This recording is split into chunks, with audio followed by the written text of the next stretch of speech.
मित्रों, भगवान विष्णु ने बताया, पति पत्नी का रिश्ता कितने जन्मों तक रहता है। एक बार की बात है, भगवान विष्णु और माता लक्ष्मी क्षीर सागर में शेष नाग की सैया पर विश्राम कर रहे थे और माता लक्ष्मी भगवान विष्णु के पैर दबा रही थी। तभी माता लक्ष्मी कहती हैं, हे स्वामी, मेरे मन में आज एक प्रश्न उठ रहा है। कृपया आप बताकर मेरे मन के जिज्ञासा को शांत करें। तभी भगवान विष्णु कहते हैं, हे देवी, पूछो तुम्हारा वह कौन सा प्रश्न है। मैं अवश्य ही तुम्हें उस प्रश्न का उत्तर देने का प्रयास करूंगा। तभी माता लक्ष्मी कहती हैं, हे स्वामी, मेरा प्रश्न यह है कि एक पति पत्नी का रिश्ता कितने जन्मों तक रहता है। तभी भगवान विष्णु कहते हैं, हे देवी, आपके इस प्रश्न का उत्तर महादेव की एक कथा में छिपा हुआ है। तुम इस कथा को पूरा सुनो, इससे तुम्हें पता चल जाएगा कि पति पत्नी का रिश्ता कितने जन्मों तक रहता है। तभी माता लक्ष्मी कहती हैं, हे स्वामी, कृपया आप इस कथा को सुनाइए। मैं इस कथा को पूरे मन से सुनूंगी। फिर भगवान विष्णु कहते हैं, हे देवी, जो भी स्त्री पुरुष इस कथा को सुनते हैं वह समझ जाते हैं कि पति पत्नी का रिश्ता कितने जन्मों तक का होता है या रहता है। नमस्कार मित्रों, आप सभी लोगों से निवेदन है कि इस कथा को और कहानी को सुनने से पहले कमेंट बॉक्स में जय श्री हरि विष्णु लिखकर, वीडियो को लाइक करके, चैनल को सब्सक्राइब करके बेल आइकन ऑल पर प्रेस कर लीजिए, जिससे आप सभी लोगों को हमारा वीडियो सबसे पहले मिले और आप सभी लोग प्राचीन कथाओं और कहानियों से जुड़े रहें। मित्रों, फिर आगे भगवान विष्णु माता लक्ष्मी को कथा सुनाते हुए कहते हैं, हे देवी, एक बार की बात है। माता पार्वती शिव जी से कहती हैं, प्रभु, कई दिन हो गए, आज ऐसा मन कर रहा है कि कुछ ज्ञान की बातें सुनने को मिले। तो भगवान शिव कहते हैं, बताओ, किस प्रकार के ज्ञान की चर्चा की जाए। फिर माता पार्वती कहती हैं, हे प्रभु, मैंने देखा है कि पृथ्वी लोक पर कुछ स्त्री पुरुष बड़े ही प्रेम से जीवन जीते हैं। यहां तक कि कुछ स्त्री पुरुष तो एक पल के लिए भी दूर नहीं होते, एक दूसरे को देखकर ही जीते हैं और दोनों की जोड़ी जन्म जन्मांतर तक बनी रहती है। तो हे प्रभु, मैं यह जानना चाहती हूं कि क्या इस कल युग में भी पति पत्नी की जोड़ी दूसरे जन्म में मिल पाती है या नहीं।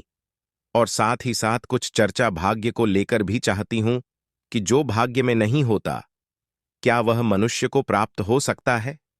भगवान शिव कहते हैं, हे पार्वती, मैं तुम्हारे मन की बात ठीक से समझ चुका हूं। अब मैं तुम्हें एक छोटी सी कहानी सुनाता हूं। इस कहानी को बड़े ही मन से सुनना, क्योंकि इस कहानी को सुनने से तुम्हें दो ज्ञान की बातें प्राप्त होंगी।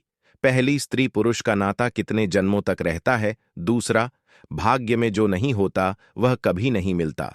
भगवान शिव कहते हैं, हे पार्वती, एक राजकुमारी थी जो पूरी तरह से चरित्रवान थी, जिसकी शादी एक चरित्रवान राजकुमार के साथ हुई थी। दोनों ही जीवन का आनंद सुख वैभव के साथ ले रहे थे। उन्हें धन की कोई कमी नहीं थी। कमी थी तो एक संतान की थी, जिसको लेकर की राजकुमारी चिंताग्रस्त रहती थी। समय धीरे धीरे गुजरता गया।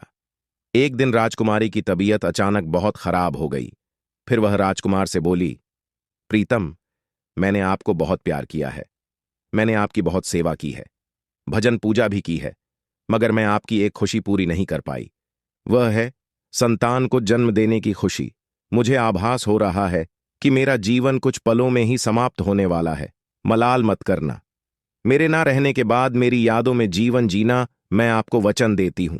अगले जन्म में फिर आपकी पत्नी बनूंगी, तब मैं आपकी संता की इच्छा अवश्य पूरी करूंगी। और फिर इतना कहते ही उस राजकुमारी की मृत्यु हो जाती है। फिर भगवान विष्णु माता लक्ष्मी से कहते हैं, हे देवी। फिर आगे भगवान शिव कहते हैं, समय आने पर एक दिन राजकुमार भी शरीर पूरा कर लेता है। फिर वह राजकुमार एक ऐसे राजा के यहां जन्म लेता है जिसकी 1600 रानियां थीं और सब रानियों के बीच में वह अकेला ही पुत्र था। उधर वह राजकुमारी भी एक ऐसे राजा के यहां जन्म लेती है। उसकी भी 1600 रानियां थीं और सभी रानियों के बीच में केवल एक ही पुत्री थी। भगवान शिव आगे कहते हैं, हे देवी पार्वती, जिस राजा का पुत्र था, उस राजा के पास में एक बहुत ही अक्लमंद और वफादार तोता था। राजा उससे बहुत सारे मामलों में सलाह लिया करता था और उसकी सलाह वह मानता भी था। बड़ी बड़ी मुश्किल समस्याओं में राजा तोता की सलाह अवश्य लेता था। फिर भगवान विष्णु माता लक्ष्मी से कहते हैं, हे देवी शिव जी पार्वती को आगे बताते हुए कहते हैं, एक दिन राजा ने उस तोते को बुलाया और तोते से कहा, हे तोते, मैं तुम्हें एक बहुत बड़ी जिम्मेदारी सौंप रहा हूं जो तुम्हें पूरी करनी है। तो तोता ने कहा, बोलो महाराज, मैं आपके लिए कुछ भी कर सकता हूं। तो राजा ने कहा, हे तोते, तुम तो जानते हो कि मेरा एक ही बेटा है और मैं अपने बेटे के लिए जैसी बहू चाहता हूं तुम्हें ढूंढ करके वैसी ही बहू लानी है। और फिर राजा ने उस तोते को अपने मन की सारी बात बता दी कि वह बहू कैसी चाहता है। फिर राजा की बात को सुनकर कि वह तोता राजी हो गया। और फिर तोता ने राजा से कहा, महाराज, आप जैसी भी राजकुमारी चाहते हैं, आपकी जैसी भी पसंद हो, आप एक पर्ची पर लिख करके और मेरे पैर में वह पर्चा बांध दो और फिर आगे का काम आप मेरे ऊपर छोड़ दो। मैं वैसी ही राजकुमारी तलाश करके लाऊंगा जैसी राजकुमारी आप चाहते हैं मित्रों। फिर तोते की बात को सुनकर के राजा ने एक पर्ची पर अपनी पसंद की राजकुमारी के बारे में लिख दिया कि वह कैसी राजकुमारी चाहता है और उस पर्चे को तोते के पैर में बांध दिया। फिर तोता वहां से राजकुमारी की खोज में उड़ता हुआ चल देता है। जब तोता एक पड़ोसी देश में पहुंचा जहां बहुत भारी बारिश हो रही थी तो उसको एक जंगल में शरण लेनी पड़ी। उसको एक पुराना पेड़ मिल गया। इस पेड़ में खोखला था। वहीं उसको लगा कि वह जगह उसके आराम के लिए बहुत ही ठीक रहेगी। जैसे ही तोते ने उस पेड़ के खोखले के अंदर जाने के लिए सोचा, वैसे ही अंदर से एक आवाज आई, तुम अंदर नहीं घुसना, नहीं तो तुम अंधे हो जाओगे। फिर तोता ऐसी डरावनी बात सुनकर कि उस पेड़ के खोखले के अंदर नहीं घुसा और पेड़ की जड़ के पास में एक टहनी उग रही थी, उस पर जाकर के बैठ गया और बारिश खत्म होने का इंतजार करने लगा। बारिश बंद होने के बाद में उस खोखली जगह में से एक मैना निकली और आकर तोते के पास बैठ गई। फिर दोनों बहुत देर तक बातें करते रहे। इस बीच तोते ने मैना को सारी बात बताई कि वह कहाँ जा रहा है। फिर तोते की बात सुनकर कि वह मैना कहने लगी, आज की हमारी मुलाकात बहुत ही अच्छी रही। और फिर वह मैना तोते से आगे कहती है कि आप अपने मालिक के प्रति जितने वफादार हैं, मैं भी अपने मालिक के प्रति उतनी ही वफादार हूं। आप अपने राजा के बेटे के लिए एक ऐसी राजकुमारी की तलाश कर रहे हैं जो उसके अंदर सभी गुण हो, तो मैं भी अपने राजा की बेटी यानी राजकुमारी के लिए ऐसे राजकुमार की तलाश में निकली हूं जिसके अंदर सारे गुण हो। मित्रों, फिर भगवान विष्णु माता लक्ष्मी जी से कहते हैं, हे देवी शिव, कहानी को आगे बताते हुए कहते हैं, हे देवी पार्वती। फिर वह तोता कहने लगा कि हमारे राजा का कहना है कि हम ऐसे घर की राजकुमारी लेकर आएंगे जिस राजा की 1600 रानियां होगी, क्योंकि हमारे राजा की भी 1600 रानियां हैं। तो मैना कहने लगी, अब तो बात बन ही जाएगी, क्योंकि तुम्हारे राजा की भी 1600 रानियां हैं और हमारे राजा की भी 1600 रानियां हैं। तुम्हारे राजा पर केवल एक राजकुमार है और हमारे राजा पर केवल एक राजकुमारी है। तुम्हारे राजा का राजकुमार भी सर्वगुण संपन्न है और हमारे राजा की राजकुमारी भी सर्वगुण संपन्न है। इस प्रकार तोता ने मैना को राजकुमार की सारी पसंद बताई और उधर मैना ने तोता को राजकुमारी की सारी पसंद बताई। फिर तो वह तोता और मैना राजकुमारी के देश में आ गए, क्योंकि तोता मन में सोच रहा था कि मेरे मालिक का सपना पूरा हो जाएगा, उनकी ख्वाहिश पूरी हो जाएगी। क्योंकि वह जैसी राजकुमारी के बारे में सोच रहे थे, वैसी ही राजकुमारी उनके लिए आज मुझे मिल गई है। फिर भगवान विष्णु माता लक्ष्मी से कहते हैं, हे देवी शिवजी कहानी को आगे बताते हुए कहते हैं, हे देवी पार्वती। इस प्रकार जब तोता और मैना उड़ते हुए राजकुमारी के महल में पहुंचे तो महल के एक नौकर ने उनको देख लिया। तो उन्होंने राजा को जाकर बताया कि महाराज, आपने मैना को जिस कार्य के लिए भेजा है उसने आपके साथ में बहुत बड़ा विश्वासघात किया है। वह राजकुमार की तलाश में कहीं पर नहीं गई, वह तो एक तोते के साथ घूम रही है। मैंने उसे तोते के साथ घूमता हुआ अपनी आंखों से देखा है और आपकी बात तो पूरी तरह से भूल गई है। आपकी आज्ञा का उसने उल्लंघन किया है। जब राजा ने अपने नौकर से ऐसी बात सुनी तो वह क्रोध में आ गया और वह तोता और मैना को दोनों को मारने का हुक्म देता है। जिस समय पर राजा ने तोता मैना को मारने की सजा सुनाई तो यह बात मैना को मालूम पड़ गई और मैना ने तोता से कहा, हम दोनों की जान यहां पर खतरे में है, जितनी जल्दी हो सके हम दोनों को यहां से कहीं दूर भाग जाना चाहिए। जल्दी से यहां से उड़ो, वरना दोनों बेमौत मारे जाएंगे। इससे पहले कि राजा के तीर हमको मारे, चलो हम यहां से कहीं दूर भाग चले हैं। और फिर ऐसा सोचकर कि वह तोता और मैना वहां से बहुत दूर उड़ गए। राजा के नौकर ने उनको मारने गए तो वहां पर वह तोता और मैना दोनों उन्हें नहीं दिखाई दिए। फिर वह नौकर उस तोता और मैना को बहुत खोजा, किंतु उसे कहीं नहीं दिखाई दी। और फिर अपने आप को यह तसल्ली देते हुए वापस आ गए कि लगता है तोता मैना को शाही हुक्म का पता चल गया, इसलिए वे किसी सुरक्षित जगह पर चले गए। अब तोता और मैना ने कुछ दिन तक इंतजार किया ताकि लोग उस बात को भूल जाएं। फिर उसके बाद में वे वापस महल आए और आकर के तोता राजा के दाएं घुटने पर और मैना राजा के बाएं घुटने पर आकर के बैठ गई। फिर तोता मैना ने राजा से पूछा कि आप हमको क्यों मारना चाह रहे थे? हम तो आपके वफादार हैं, आपके महल के नौकर हमसे जलते हैं, इसीलिए उन्होंने आपसे हमारी बुराई की है। हम दोनों तो आपको खुशखबरी सुनने आ रहे थे। हम दोनों तोता और मैना बड़ी शान वाले राजाओं के नौकर हैं, जो अक्लमंद भी हैं और अमीर भी हैं। हमने आपके साथ में हमेशा वफादारी की है।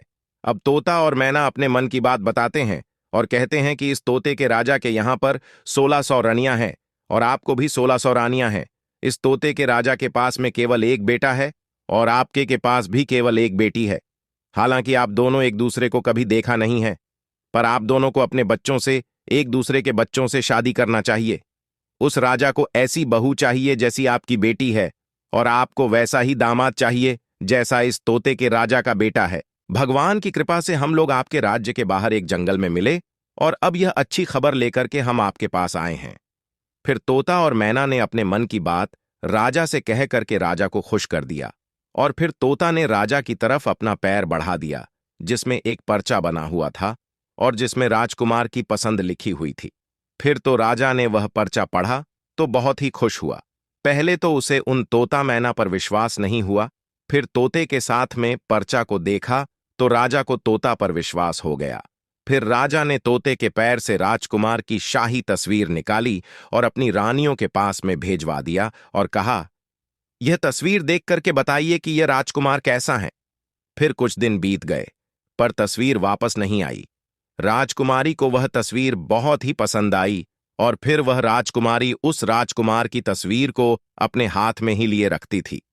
खैर, कुछ दिनों के बाद में रानियों की तरफ से जवाब आया कि राजकुमार सबको पसंद है, अब उसकी शादी जल्दी ही हो जानी चाहिए, क्योंकि राजकुमारी तो राजकुमार को देखे बिना रह नहीं पा रही है। मित्रों, फिर आगे भगवान विष्णु माता लक्ष्मी से कहते हैं, हे देवी शिव जी।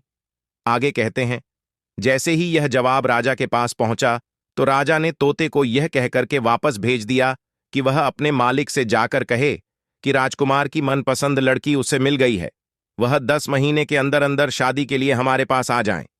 फिर तोते ने आदर के साथ में झुक करके राजा को प्रणाम किया और अपने देश को उड़ता हुआ चल दिया।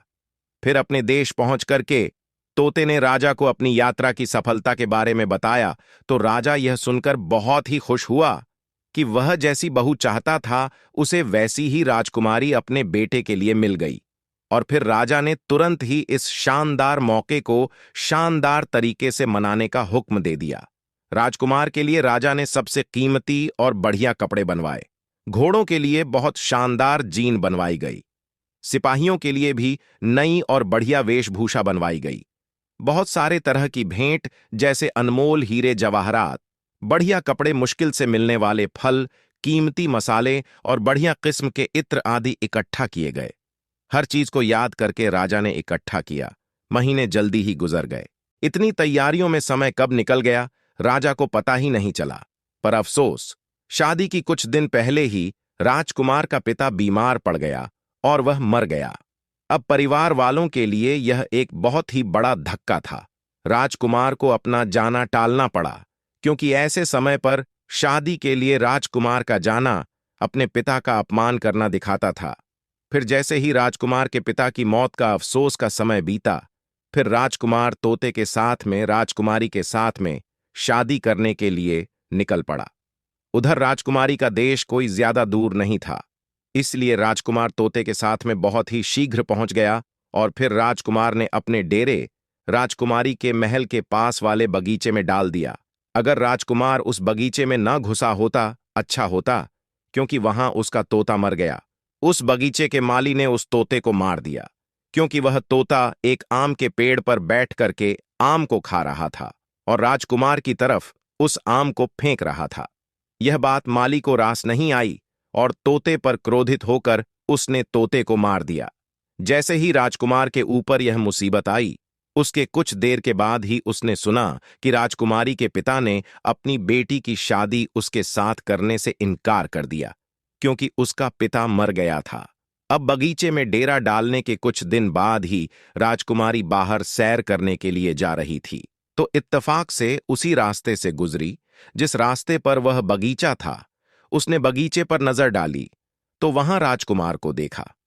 फिर राजकुमारी उस राजकुमार को पहचान गई, क्योंकि उसकी तस्वीर अभी भी उसके पास में ही थी। उसने उस समय तो कुछ नहीं कहा। फिर वहां से वह राजकुमारी सीधा अपने महल में लौट आई, क्योंकि राजकुमारी को अपना प्रेमी मिल गया था। उसी समय से उसको सब कुछ बहुत अच्छा लगने लगा। शाम को खाने के समय राजकुमारी ने अपने खाने में से आधा खाना खाया और बचा हुआ आधा खाना राजकुमार की तस्वीर के साथ में राजकुमार को भेज दिया। उसने अपनी दासी से कहा कि वह राजकुमार से कहे कि वह उस खाने को खा ले, और अगर वह ना खाए तो उसमें अपनी उंगली गुस्सा दे। मित्रों, फिर आगे भगवान विष्णु माता लक्ष्मी से कहते हैं, हे देवी शिवजी। पार्वती को आगे कथा सुनाते हुए कहते हैं, हे देवी। वह दासी ने वैसा ही किया। राजकुमार ने खाना नहीं खाया तो इस दासी ने उसको खाने की प्लेट में उंगली घुसाने के लिए कहा। जब उसने प्लेट में रखे चावल में अपनी अंगुली घुसाई तो उसमें उसको अपनी तस्वीर मिली। उसने सोचा कि राजकुमारी तो मुझे प्यार करती है। ऐसा सोच करके उसने अपने हाथ पहुंचे और एक चिट्ठी राजकुमारी के नाम लिखी और उसे उस दासी को देकर के वापस भेज दिया। जब वह दासी राजकुमारी के महल में पहुंची तो जब राजकुमारी ने वह चिट्ठी को देखकर पढ़ी तो उसके मन में राजकुमार से मिलने की इच्छा जागरूक होने लगी। उसने आधी रात को अशर्फियां से भरा एक थैला लिया और उस बगीचे की तरफ चल दी जहां पर राजकुमार ठहरा हुआ था। तो राजकुमारी बोली, तुम आश्चर्य में मत पड़ो, मैं तुम्हें बहुत प्यार करती हूं और इसीलिए मैं छिपकर तुम्हारे पास आई हूं। मेरे पिता तुमसे मेरी शादी की इजाजत नहीं देंगे। चलो अपना घोड़ा तैयार कर लो और मुझे अपने साथ अपने देश ले चलो, जहां हमारा कोई कुछ नहीं बिगाड़ सकेगा।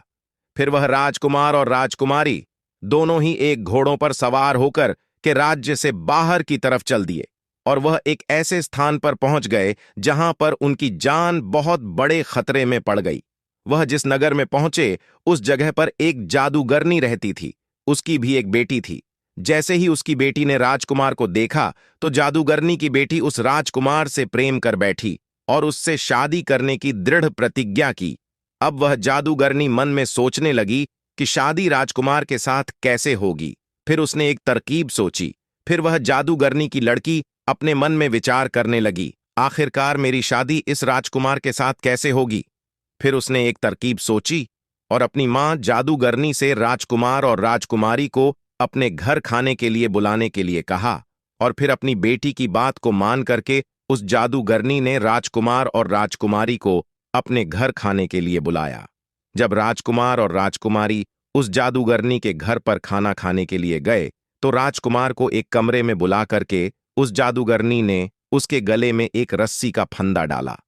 फंदा डालते ही वह राजकुमार जो था एक भैंसे के रूप में बदल गया और फिर पीछे वाले दरवाजे से जादूगरनी ने उस भैंसे को घर से बाहर एक सुरक्षित स्थान पर ले जाकर ठहरा दिया और उसके साथ में ही अपनी बेटी को भी भेज दिया। अब राजकुमारी खाना खाने के बाद में अपने राजकुमार को ढूंढने लगी, मगर वह भैंसा बन चुका था। वह उसे कैसे मिलता? इधर सारा दिन वह भैंसा जादूगरनी की बेटी के पीछे पीछे घूमता रहा। वह जादूगरनी की बेटी जहां भी जाती तो भैंसा उसके पीछे पीछे जाता। जब वह जादूगरनी की बेटी रात को भैंसे के गले से वह रस्सी का फंदा निकाल देती थी, जिससे वह राजकुमार बन जाता था और भैंसे का रूप खत्म हो जाता था। और जैसे ही सुबह होती थी वैसे ही वह रस्सी का फंदा फिर राजकुमार के गले में डाल करके उसे भैंसा बना देती थी और दिन फिर दिन भर उसके साथ बाहर घुमा करती थी। उधर राजकुमारी को राजकुमार से बिना मिले कई दिन हो गए थे। राजकुमारी पागलों की तरह अपने राजकुमार को इधर उधर ढूंढ रही थी। वह बहुत ही दुखी थी। उसको पता ही नहीं था कि अब वह करे तो क्या करे। आखिरकार राजकुमार उसको छोड़कर कहाँ चला गया। तभी राजकुमारी अपने मन में सोचती, लगता है राजकुमार ने मुझे धोखा दे दिया। सोचती कि मुझे धोखा नहीं दे सकता है। वह मुझसे बहुत प्यार करता है, मैं भी उससे बहुत प्यार करती हूं। कहीं ऐसा तो नहीं किसी ने उसका कत्ल कर दिया हो। फिर उस राजकुमारी ने एक आदमी का रूप रखा और उस देश के राजा के पास गई और उससे अपने मन की बात कही। उधर राजा राजकुमारी की शक्ल और सूरत और बोलने के ढंग से बहुत ही प्रभावित हुआ। फिर राजा ने अपने दरबार में उस राजकुमारी को कोतवाल के पद पर नियुक्त कर दिया। जब राजकुमारी कोतवाल बन जाती है, क्योंकि कोतवाल को बहुत सारे घरों में उसका आना जाना होता है, इसलिए उसे बहुत सारे घरों के भेद मालूम होते हैं। इस प्रकार राजकुमारी कोतवाल बनकर के राजा के यहां पर काम करने लगी। समय धीरे धीरे बीतता गया। कई साल गुजर गए। फिर एक दिन राजा की मृत्यु हो जाती है। उधर सभी नगरवासी उस कोतवाल को राजा बना देते हैं, क्योंकि उस कोतवाल राजकुमारी का व्यवहार जनता के प्रति बहुत ही अच्छा था। फिर एक दिन उसी नगर से एक व्यक्ति एक भैंसा बेचने के लिए उस राजा रूपी राजकुमारी के पास आया, तो राजा रूपी राजकुमारी ने उस व्यक्ति का भैंसा खरीद लिया। वह भैंसा बहुत ही काम का था। वह किसी भी खोई हुई चीज को सूंघ करके बता देता था। फिर एक दिन अचानक वह भैंसा कहीं गुम हो गया। फिर तो राजा ने उस नगर में सूचना भिजवा दी कि इस नगर में जितने भी भैंसे हों सबको यहां पर इकट्ठा किया जाए। उधर यह सूचना उस जादूगरनी के पास भी पहुंची। अब सभी नगर के भैंसे राजा के सामने एकत्रित हुए, मगर उस जादूगरनी ने अपना भैंसा, जो कि एक राजकुमार था, उस राजा के दरबार में नहीं भेजा। फिर जब सैनिकों ने राजा रूपी राजकुमारी को जादूगरनी के द्वारा अपना भैंसा ना भेजे जाने की बात बताई, तो राजा रूपी राजकुमारी एकदम से भड़क गई और उसने जादूगरनी से उस भैंसे को जबरदस्ती बुलवाया।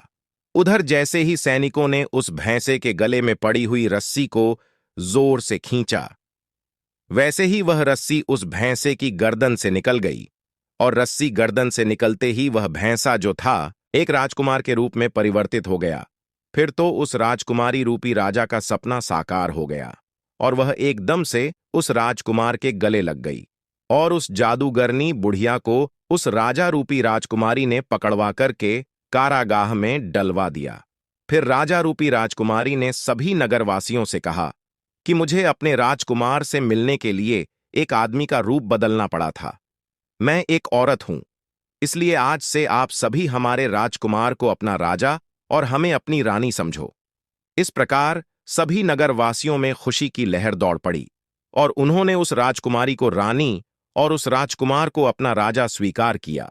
अब इधर तो वह राजकुमार राजा बनता है और वह राजकुमारी रानी बनती है, और फिर उस जादूगरनी की बेटी को राजकुमारी कैद खाने में डलवा देती है, क्योंकि जो जादूगरनी की बेटी थी उसने पूर्व जन्म में अपने पति को झूठा दोष लगा करके एक राजा की कैद में डलवा दिया था।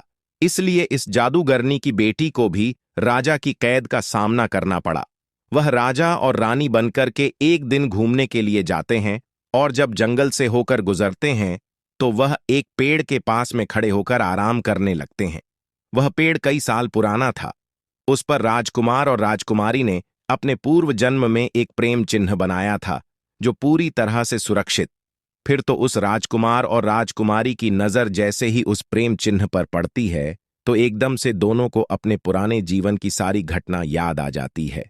पुराने जीवन की, पुराने जन्म की सारी बातें याद आ जाती हैं और उनके जीवन में एक खुशी की लहर दौड़ जाती है।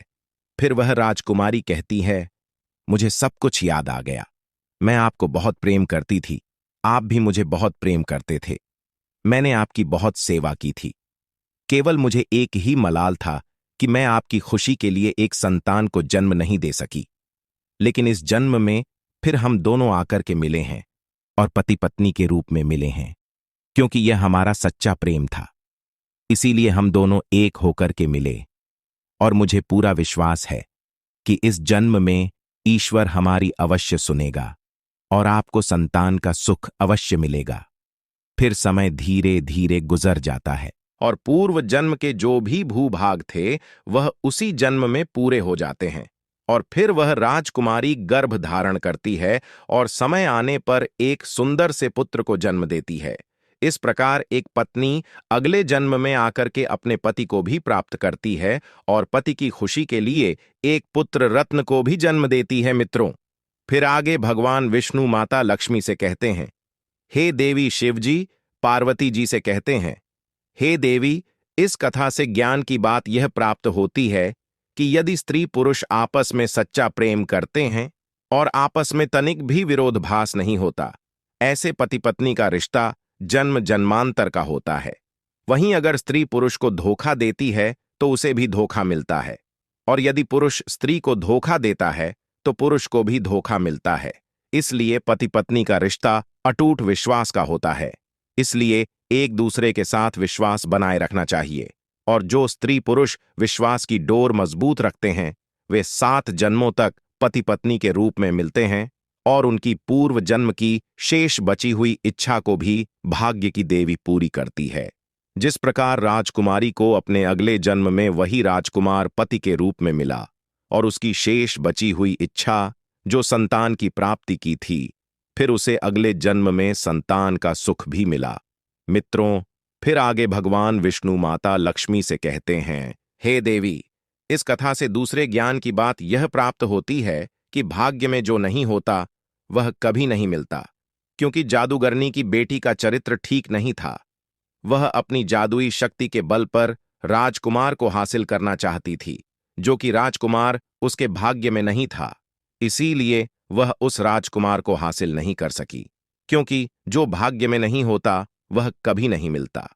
राजकुमार केवल उस राजकुमारी के भाग्य में था, इसलिए पुनः इतनी सारी मुश्किलें झेलने के बाद भी उस राजकुमारी को उसके पूर्व जन्म का पति राजकुमार इस जन्म में भी वही राजकुमार पति के रूप में प्राप्त हुआ। मित्रों, फिर आगे भगवान विष्णु माता लक्ष्मी से कहते हैं, हे देवी, ऐसे पति पत्नी का रिश्ता जन्म जन्मांतर का होता है। इसलिए इस रिश्ते में हर पति पत्नी को विश्वास बनाए रखना चाहिए और पूरी तरह से एक दूसरे के प्रति चरित्रवान रहना चाहिए। और जो चीज भाग्य में नहीं होती वह चाहे कितना भी प्रयास कर लो, वह प्राप्त नहीं होती। इसलिए गलत रास्ता अख्तियार करके कभी भी प्रयास नहीं करना चाहिए, अन्यथा इसके गलत परिणाम भुगतने को मिलते हैं।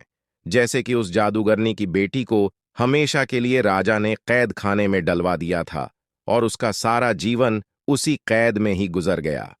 मित्रों, फिर माता लक्ष्मी जी कथा को पूरा सुनने के बाद कहती हैं, हे स्वामी, अब मुझे मेरे प्रश्न का उत्तर मिल गया है और मैं इस कथा को सुनकर पूर्ण संतुष्ट हो गई हूं।